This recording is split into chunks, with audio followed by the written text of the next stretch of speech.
Okay, we're back with another tech video. Now I'm going to go through your question, answer it, and hopefully you get the solution. Now remember to stay just a little bit crazy like me, and you'll get there to that resolution. Alright, let's continue on to the video.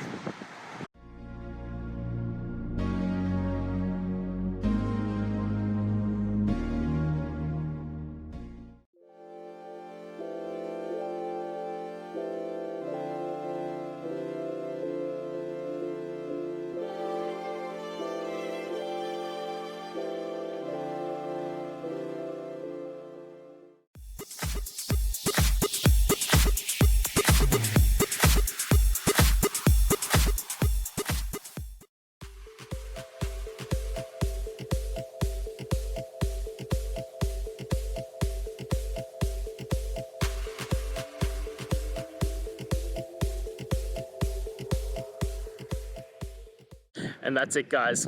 I hope we've gone through and found the answer that you're looking for. And look, if we did find that answer in your resolution, please hit the subscribe button. I'd really appreciate it.